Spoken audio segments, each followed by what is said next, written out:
Hi, I'm Kristen Goodwin. On this episode of the Fox News Rundown, President Biden renewing calls for bipartisanship during his first address to a joint session of Congress, but a number of Republican lawmakers are skeptical, arguing the Democratic agenda will further divide Americans. GOP Congresswoman Ashley Hinson of Iowa weighs in on the possibility of her party working with the Biden administration on infrastructure, immigration, and voting rights legislation. And President Biden unveiling a $1.8 trillion American Families Plan, which aims to invest in child care and medical leave programs. Associate editor of the Wall Street Journal, John Bussey, shares his insight on the administration's economic policies and what may lie ahead as the nation comes out of the pandemic. Plus commentary from Fox News political analyst Gianno Caldwell. The Fox News Rundown is a daily news podcast where we take a deeper look at the stories important to you. You can subscribe on your favorite podcast player by going to foxnewspodcast.com. I'm Dana Perino. I'm Juan Williams. I'm Kennedy, and this is the Fox News Rundown.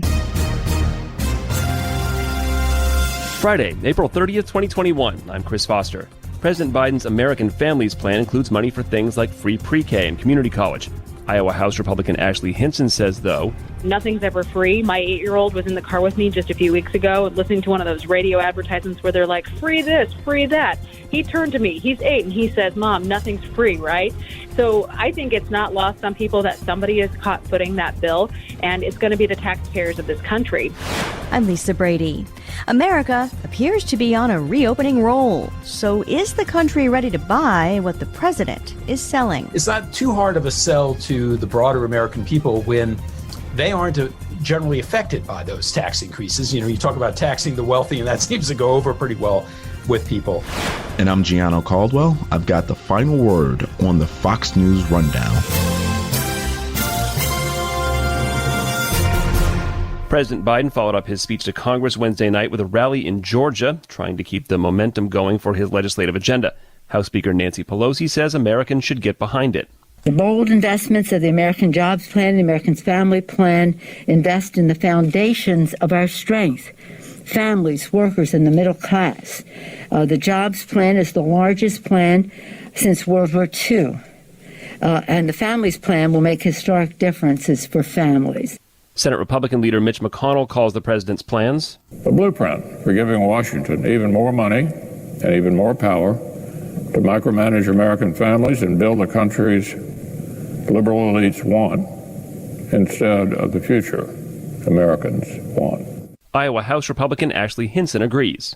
It was the heavy hand of expanding government programs, expanding government spending on the backs of taxpayers of this country. She was there during the president's joint address to Congress. I wanted to hear him lay out solutions to the challenges facing Iowa families, our farmers in this country, and our small businesses. But I heard no plans to rein in wasteful spending on out-of-touch priorities to respect taxpayers. I heard no plan to help secure our border to keep Iowa families safe. And I didn't hear a real plan to prioritize the needs of rural America that have long been overlooked by coastal elites here in Washington, D.C. So the speech missed the mark for me. Again, a lot of free stuff and a lot of fluff in President Biden's address. Yeah, I mean, you were in the chamber during the speech, one of a relatively few members who were there because of coronavirus restrictions and people home in their district. It was an off week. You said going in that you were going to be listening for areas of agreement. You had an open mind. Didn't hear anything? There were some areas where I looked at, like rural broadband, for example. That's a place where I think that there is shared consensus on helping to work towards solutions to provide that last mile of fiber, for example. Iowa learned firsthand as a very rural state how important access to that internet is, not only for school and for work, but also for healthcare and for agriculture. So that's an area that I think we can work together. I would love to come to the table and work on infrastructure. I met with the Biden administration's legislative liaison a few weeks ago to express my ideas for focusing on roads and bridges and locks and dams. Broadband is a part of that conversation, but I think their plan is out of touch when they're talking about spending more on electric vehicle subsidies than they are on actual physical infrastructure like locks and dams and roads and bridges. Yeah, I mean, obviously the administration is expanding the definition of infrastructure here, saying, look, it's anything that helps America work, and that includes childcare, for example. Now, is there any talk among your colleagues about, like, look, how do you politically fight free help for my family? Who's paying for it is an abstract concept for a lot of people who are struggling to pay for childcare, for example. Well, so I'm trying to focus on the root causes for why childcare is so expensive, why access is so hard to come by. So I'm trying to do that from the process standpoint. We've overregulated a lot of these businesses to the point where it is expensive to conduct business. So I'm on a fact-finding mission. The legislation I've introduced in Congress is on track to find some of those answers and come up with solutions. But let's be honest here, nothing's ever free. My 8-year-old was in the car with me just a few weeks ago listening to one of those radio advertisements where they're like, free this, free that. He turned to me, he's 8, and he says, Mom, nothing's free, right? So I think it's not lost on people that somebody is caught footing that bill, and it's going to be the taxpayers of this country. And when you look at that plant, $1.8 trillion, on top of $1.9 trillion, on top of trillions and trillions of other dollars of proposed and actual spending, we're going to be above $10 trillion in spending in just about a year, which is to me, a crisis. And we need to be focusing on respecting taxpayers and reining in out-of-control government. This is your first term, so I assume this is your first presidential address to Congress, right? Correct. Yes, it is. You know, watching it on TV or listening to it, you didn't get that raucous feeling that you usually get during these. Did it feel subdued in the room, notwithstanding the president's, style anyway? It was definitely a different feeling from what others had described to me that event would have been like. I had basically an entire row to myself. As a new member, I kind of expected to be up in the balcony, but I was on the floor of the House. So I was struck by the fact that you had, seasoned senators sitting up in the balcony of the House chamber. I was on the floor with many other of my colleagues, but there were so many empty seats when normally I know the chamber would be filled to the brim with not only members of Congress, but, the full Supreme Court, for example, full cabinet and guests of the administration. And we just didn't see that. So I think the mood in the chamber was very different. And to be frank, we're all wearing masks. Facial expressions are different. Yeah. The environment was just very different from what I was anticipating it would be like. Yeah.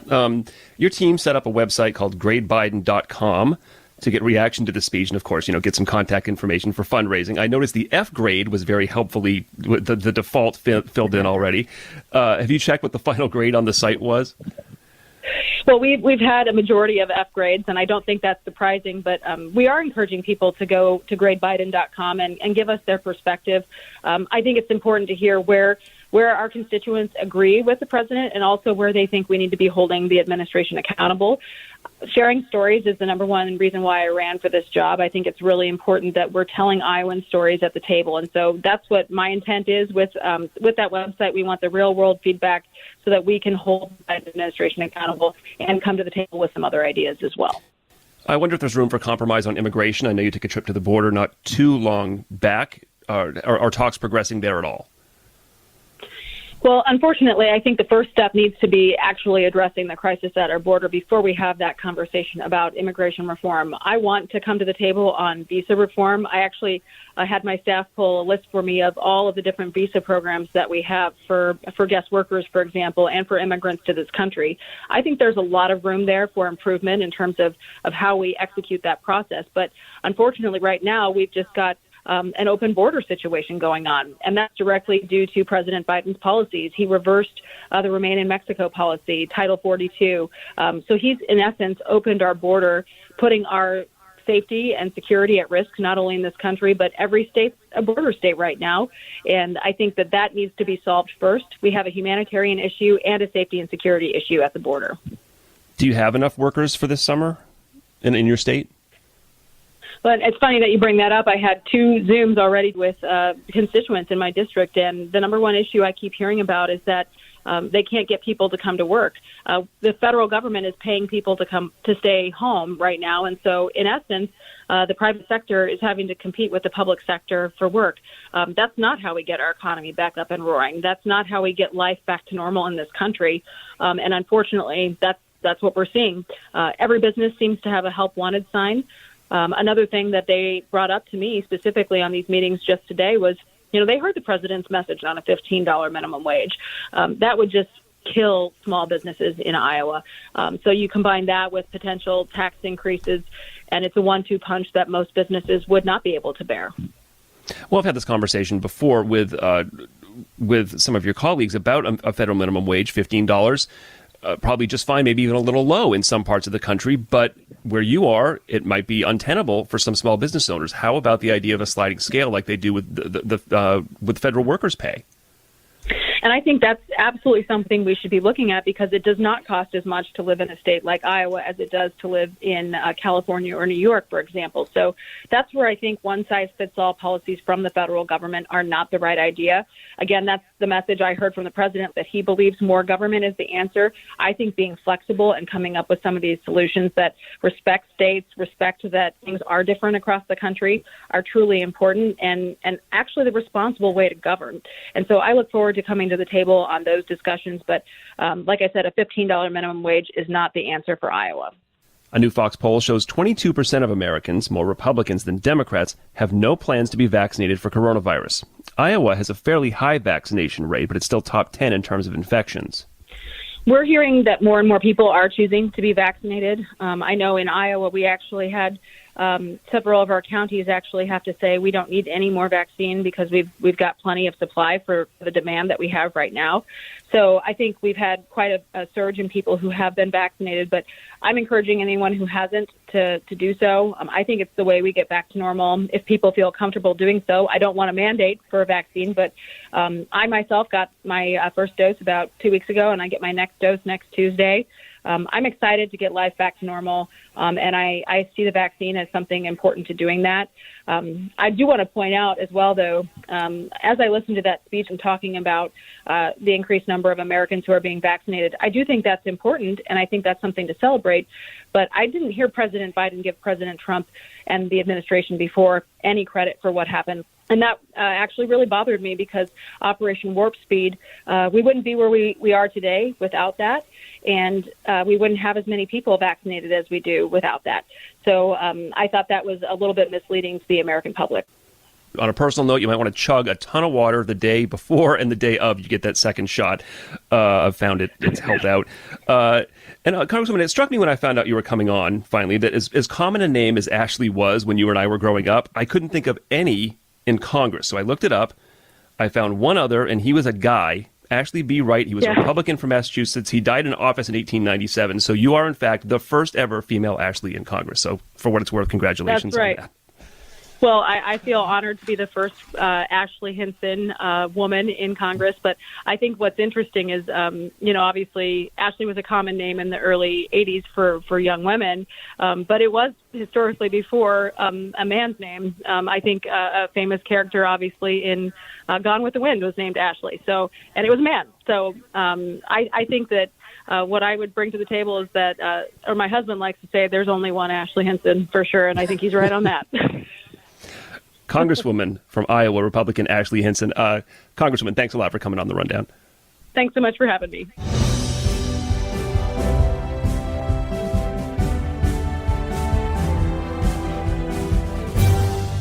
This is Gianno Caldwell with your Fox News commentary. Coming up. President Biden's sweeping spending plans are giving new fuel to some long-simmering debates about big government, for instance. Well, it's time to remember that we, the people, are the government. You and I. Not some force in a distant capital. He says we need to prove democracy still works. And while Republicans slam his proposed tax hikes, my fellow Americans, trickle down. Trickle down economics has never worked. And it's time to grow the economy from the bottom and the middle out. He says he's proposing tax reform. The taxes that he's talking about increasing are on business, which, after all, had a tax decrease from 35% all the way down to 21% in 2017. John Bussey is associate editor of the Wall Street Journal and a Fox News contributor. And he's talking about bringing that up about halfway, back up to 28, not up to the original 35. And then he's going to raise some taxes on the wealthy, folks who make over $400,000 a year in income. So, it's not too hard of a sell to the broader American people when they aren't generally affected by those tax increases. You talk about taxing the wealthy, and that seems to go over pretty well with people.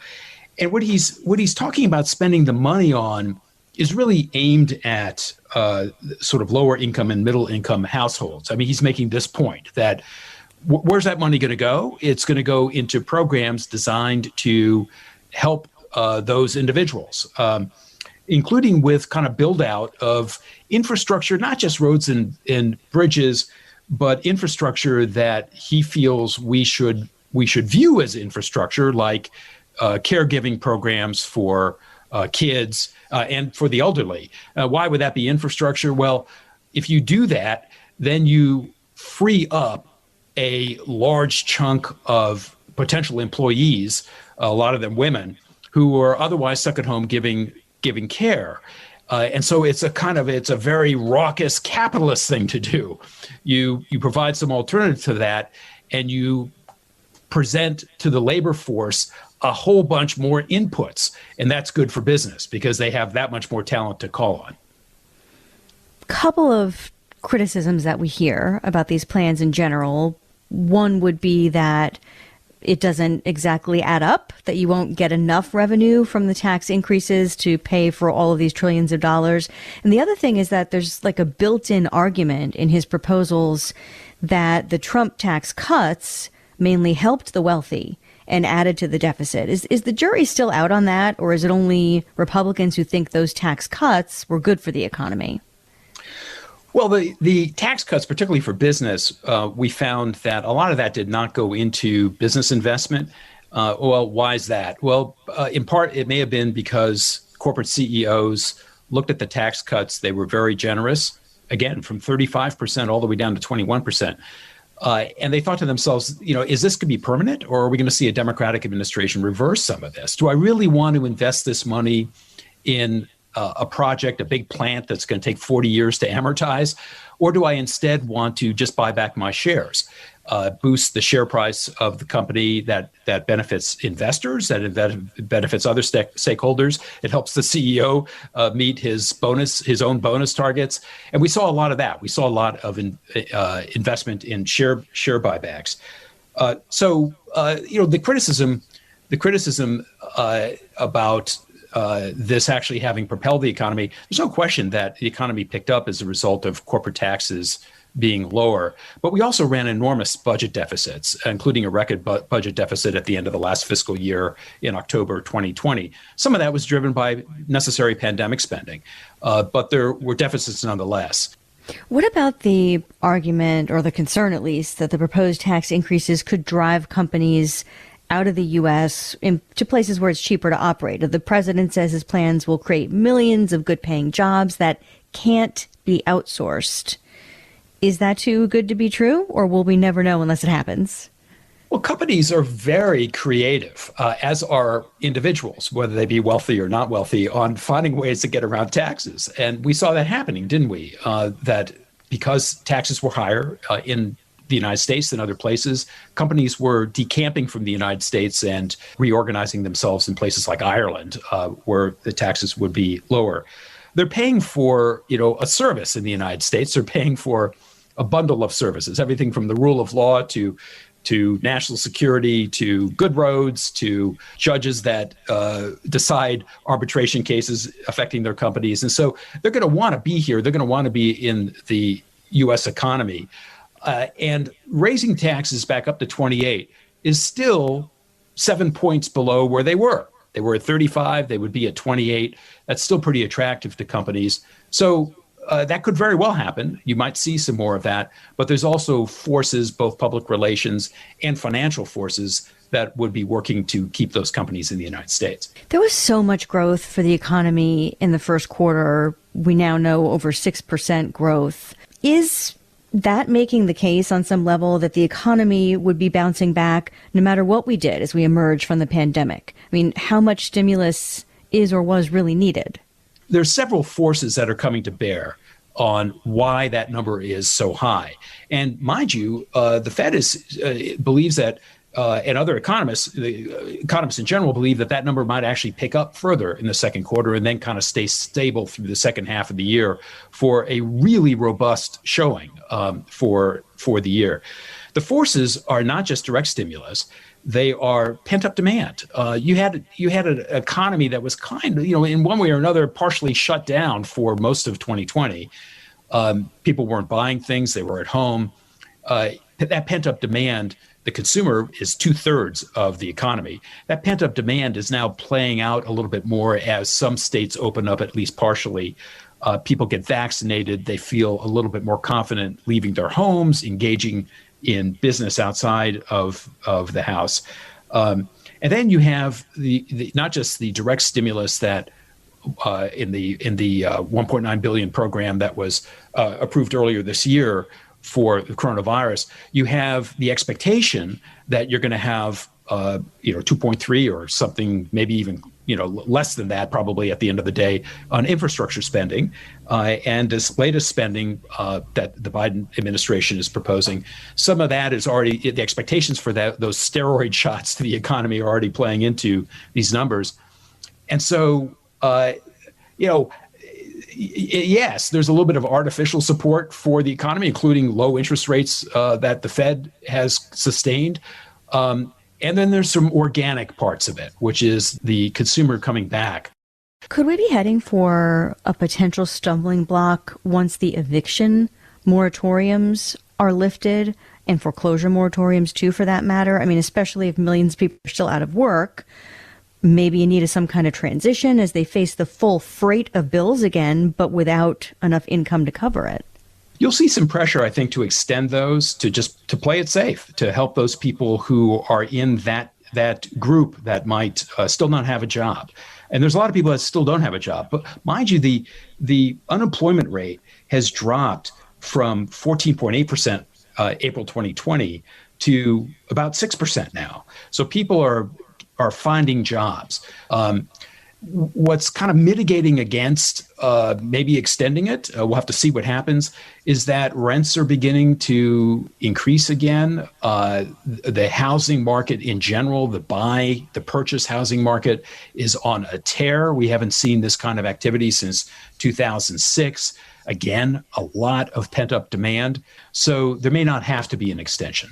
One other question related to the trillions in spending that have already happened and the additional trillions that are being proposed. Republicans certainly raise concern about the national debt. What's the impact on Americans as individuals, though, from that? Or is it really just a question of whether we're concerned about leaving debt to future generations? Yes. Josh Mitchell and Jake Schlesinger have two very good stories on WSJ.com about this. There's a philosophical sea change right now in the White House. And the feeling there is that we have not invested enough in the well-being of Americans and that we might run up the debt. But it's critical for us to do so because it will pay off with a more vibrant, competitive economy in the future. Some of this infrastructure spending is a hedge against China, which outright spends billions and hundreds of billions of dollars on industries and supporting industries. We have kind of shied away from industrial policy in the United States, but you're seeing a little bit more engagement by this president. Perhaps some basic research funded by the government in chip building, in electric vehicles, in other areas of the economy are the proposals. But it's not the first time that a president, and it's not just Democrats, have launched a big infrastructure or spending program that they believe will pay off long term for America by enhancing economic activity, enhancing economic competitiveness for the country. You look at Eisenhower and building out the national road system. That was a big infrastructure project, cost a lot of money, and look at the enormous benefit that America derived from it. And there'll be arguments on both sides of this. There'll be arguments about the tax policies, too. There's discussion now of raising capital gains. If a person dies now, they can hand off their assets to their family. And there's a cost basis step up that you don't have to pay for all the capital gains that were accrued by your parents if during their lifetime. So that would change. And there's a lot of people that would be hurt by that. So this now goes into debate. It goes into the Congress. You're going to see conservative Democrats that are against some of these policies. You'll see liberal Republicans endorse some of these policies. But it's a very interesting philosophical shift in the White House. It is away from the notion that if you cut taxes and cut regulation, the benefits of that will eventually trickle down to the middle income and lower income people in the United States.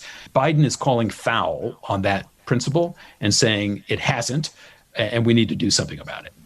It'll definitely be interesting to see where the debate goes and where it lands. John Bussey, associate editor of the Wall Street Journal and Fox News contributor. Thanks a lot for your time. My pleasure.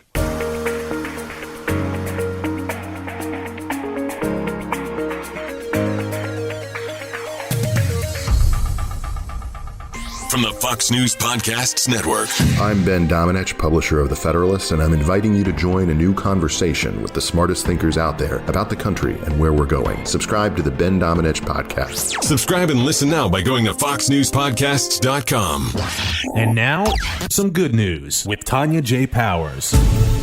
Walker Smallwood's dream of becoming a professional baseball player was cut short by a rare bone cancer in his leg. He was diagnosed in 2018 when he was just 15 years old. Since then, he's had numerous surgeries and chemotherapy, as well as other treatments and hospital stays. But recently, Walker, who is now a high school senior, returned to the mound for the first time since starting his fight against cancer. And what happened was like a movie plot. I guess it just feels like I'm at home. It's what I love to do. He and his team and his coaches figured he'd last for maybe a few innings. My doctor kind of told me that it probably would never happen, so yeah, for a while I never thought I'd play again. Going out on the mound, just kind of take a look around and be like, wow, I'm actually here. Like, I never really thought that would happen, so just seeing the fans and seeing my teammates around me, it's a pretty awesome experience. He ended up throwing a no-hitter. 19 strikeouts in 7 innings. Coming off the mound, I definitely had tears in my eyes, and when I saw my parents, I didn't even know what to say. Walker's cancer is now in remission, but he still goes for checkups every few months. Tonya J. Powers, Fox News.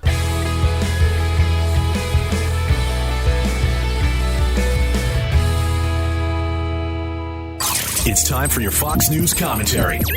Gianno Caldwell. What's on your mind? Screaming, crying, yells of thanking God were all heard all over the world last Tuesday after a jury found former Minneapolis police officer Derek Chauvin guilty on all counts in the death of George Floyd. I, too, felt at peace hearing the verdict and posted a message on Instagram. Thank God, justice in the Derek Chauvin case was served, guilty on all charges. Even though I'm pro-police and a Black conservative who understands the overwhelming majority of police officers do their job honorably, I also know police must be held to account when they violate their oath and figure most conservatives feel the same way. Never once did I think this would be a controversial take on what happened. When George Floyd was killed, there wasn't a single person I knew who said he deserved to die. But now I was shocked to discover that some conservatives vehemently disagreed with the outcome of the trial. Part of this backlash stems from the progressives' push to defund or even abolish the police in the wake of the Floyd tragedy. Polls show that all Americans, including Black Americans, overwhelmingly support policing in their neighborhoods, and 20% of Blacks actually want to see more police presence near their homes.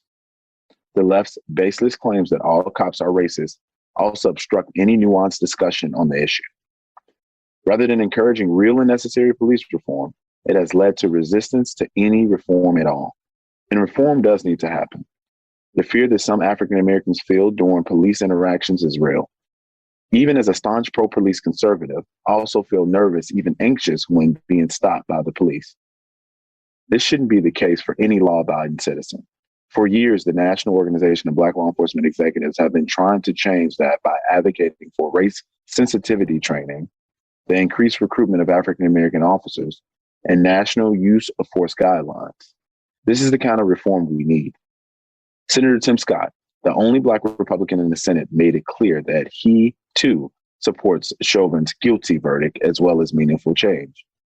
We know there is more work to be done to ensure the bad apples do not define all officers, the vast majority of whom put on the uniform each day with integrity and servant's heart, he said in a statement.